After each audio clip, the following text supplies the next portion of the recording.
Welcome back. In this video we're going to work on starting to continue the 3 levels of our relief sculpture. Remember we talked about you should have a high level, a medium level or middle level, and a low level for your sculpture. As we looked here in mine so far, I have like a very low level, a medium level, and then all the 3 of these are still on a very high level. So in this video I'm going to try to even some of those levels out so that I'm probably going to have more than 3 levels. But remember, for yours, 3 is the minimum. If you'd like to have more levels than that, that's fine. Remember, we're doing some negative sculpture, which is meaning that we're removing the background and the stuff from the background of our image. We're not doing necessarily positive sculpture. There might be like 1 or 2 places where a positive idea might work out, but mostly we're going to be doing negative sculpture.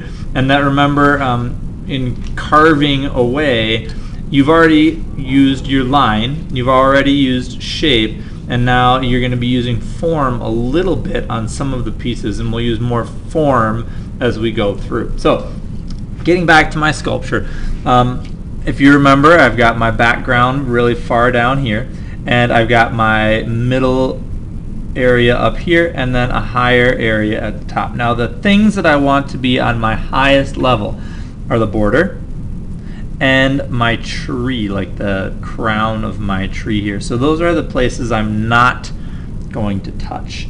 Now, working even farther into that, I am going to just take a little bit off of the top of my Zen circle. Now as I do this, I want to bring this Zen circle down ever so slightly, but I don't want to bring it so far down that it blends in to the background. Okay, so as you notice, I'm just kind of gently sliding my tool across the top of it to kind of just bring the level down just a little bit. I can also use this tool just to kind of smooth out the edge as I carve it.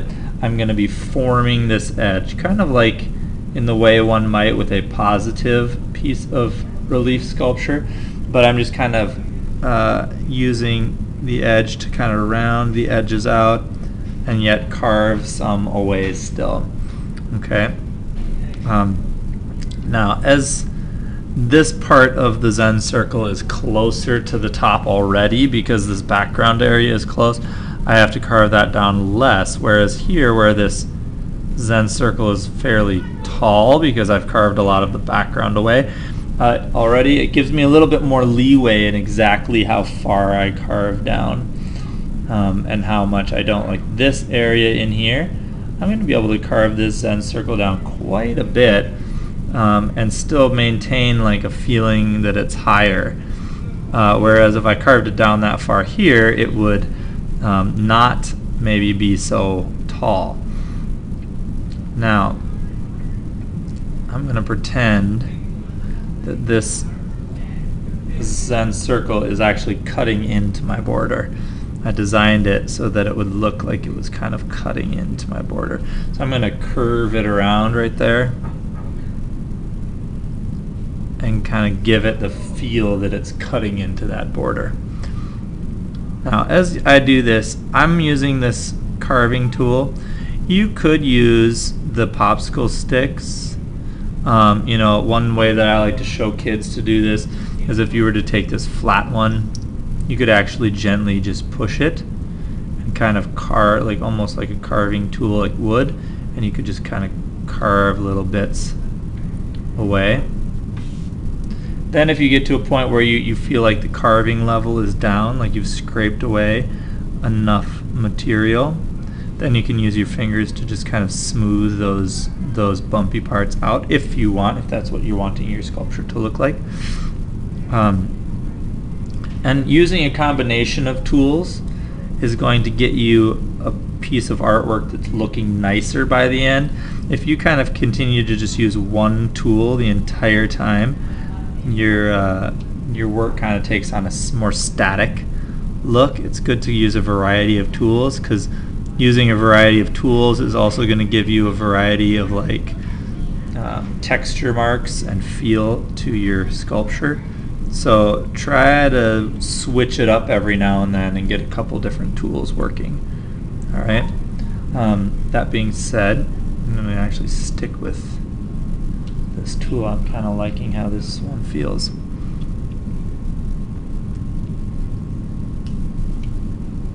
Okay, now I'm going to actually rotate this around just so I can get to it better in the video. This Zen circle, I actually want it to come down behind the tree. So this whole area of the tree, sorry, the Zen circle and the hammers, I'm going to carve this whole section down a bit. And I'm going to get back to the hammers in a while, in probably the next video. But I'm going to carve this whole section down just so I make sure not to have them all on different levels. Now I could leave this hammer taller and have it like standing up if I wanted, and have it on a higher level too, because it's not connected to the tree part. But I really want to have it on a lower level because I want it to look much different than the Zen circle. So here's my Zen circle, continuing to hopefully carve down below this tree. And you can see that I'm just like removing teeny tiny bits at a time. I'm not going fast, going nice and slow, taking my time and making sure that I'm being accurate and thoughtful rather than going too quick and carving too much away at once. I'd say the biggest mistake kids make is to go too quick and to remove too much material at once and then kind of come to me later and be like, oh, Mr. Lundgren, I cut too much away and now I just like have nothing left to work with. All right, you want to carve the stuff away, but you don't want to carve it away so fast that you don't have anything to work with later. So you can kind of see how I'm just scraping that little extra bit off there.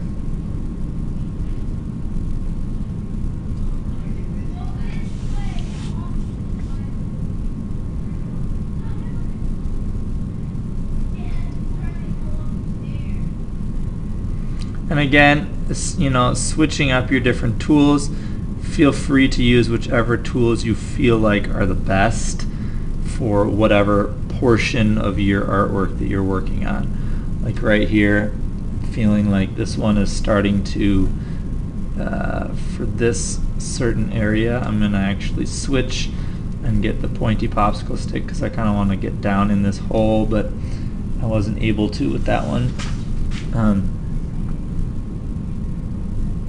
With this pointed edge, I feel like I can get in there a little better.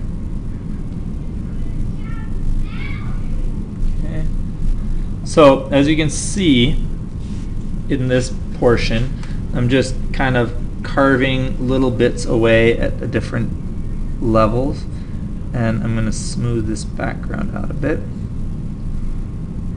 And you're going to have to work on different levels. I mean, at some point you're going to kind of have your mind saying, okay, this is the deepest level I'm working on. Then your mind goes to, well, now I'm going to work on my medium level. And at some point, once you've got your medium or middle level, your low level, and your high levels, then you're going to kind of have to switch back and forth and say, well, is this area really functioning as my lowest level? Yes, it is. Okay, let's tidy it up and make it look like the lowest level. This level is supposed to be lower than the other one.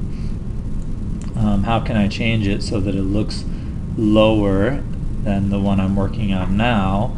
And you kind of are going to have to be readjusting all the time at some point, to reach the correct level. Now I want this end of my Zen circle to be almost the same height as this one, even though I want this one to be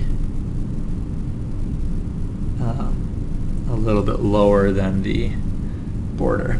Okay, so I'm going to have to kind of make sure. And right here I'm actually going to carve this almost in a positive way where I'm leaving this part higher, and I'm going to carve away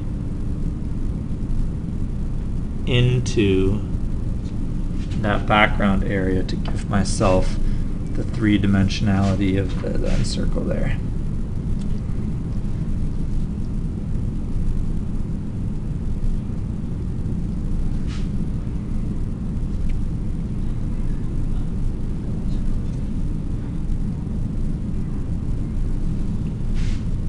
So you can see how I'm just kind of digressing into the background. I'm going to turn this around again because I want to work on this tree with my right hand.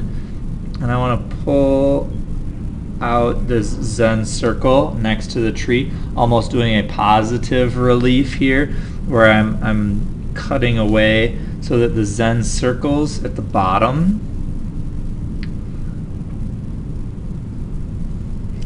And there's really not much Zen circle to work with here because the tree is overlapping it, right?